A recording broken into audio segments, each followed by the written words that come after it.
Bonjour et bienvenue dans cet épisode de podcast, de réflexion et de partage. Aujourd'hui, nous allons aborder un sujet qui touche à l'intime, à ce qui nous traverse au quotidien, à savoir nos émotions. Elles sont parfois envahissantes, incontrôlables et peuvent donner l'impression de nous submerger. Pourtant, apprendre à les identifier, les comprendre et les gérer peut transformer notre manière de vivre. Alors, comment faire pour ne plus subir nos émotions, mais au contraire, les accueillir et les apprivoiser? C'est ce que nous allons explorer ensemble dans cet épisode. Installez-vous confortablement, prenez un moment pour vous et laissez-vous guider. Nos émotions, ce sont un peu comme des vagues. Parfois, elles sont douces et apaisantes, comme la joie ou la gratitude.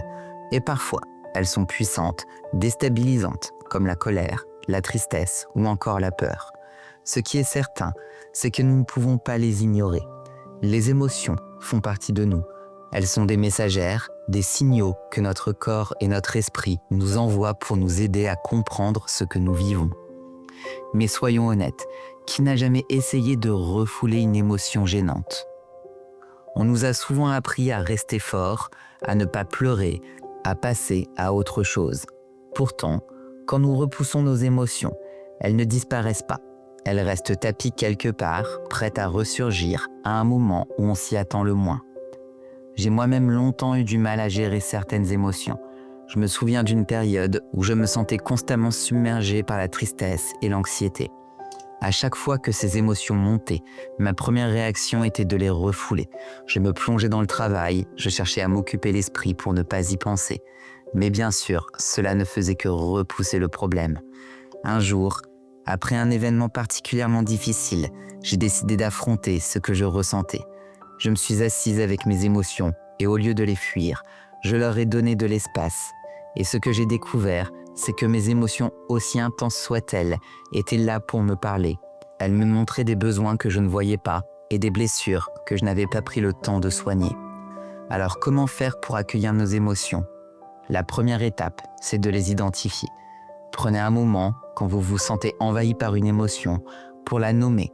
Demandez-vous, qu'est-ce que je ressens là, tout de suite?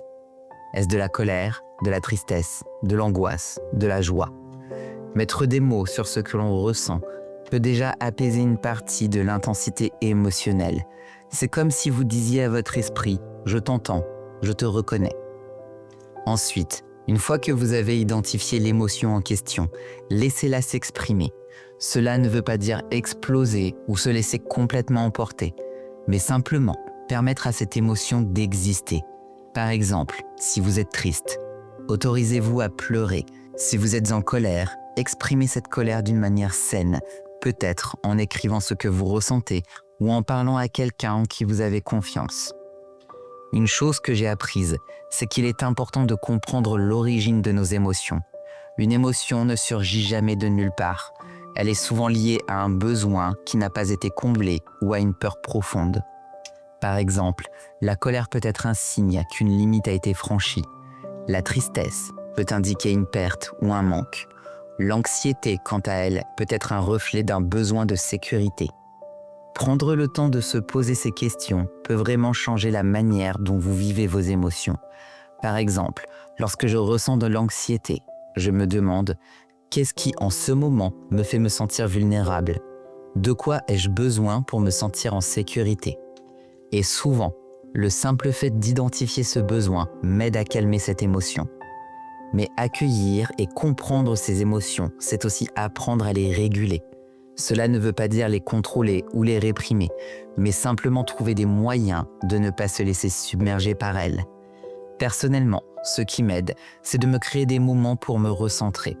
Que ce soit en respirant profondément, en allant marcher dans la nature ou même en écoutant de la musique.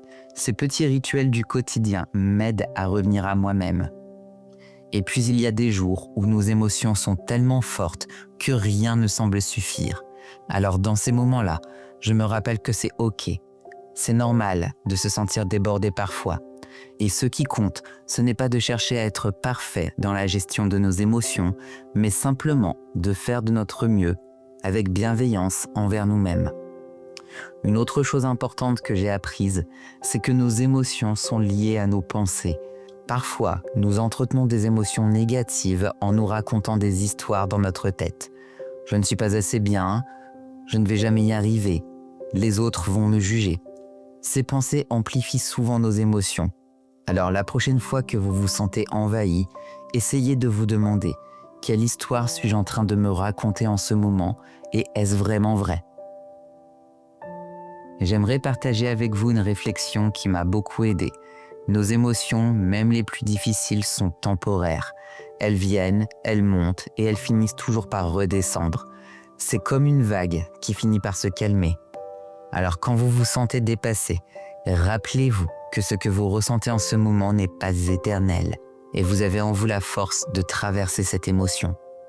Pour conclure, voici quelques petits conseils pratiques pour mieux gérer vos émotions au quotidien. Prenez l'habitude de nommer ce que vous ressentez. Identifier une émotion, c'est déjà commencer à l'accueillir. Offrez-vous des moments pour exprimer vos émotions de manière saine. Écrivez, parlez, pleurez, dansez, peu importe, mais laissez-les sortir. Prenez le temps de comprendre l'origine de vos émotions. Quels besoins ou quelle peur se cachent derrière.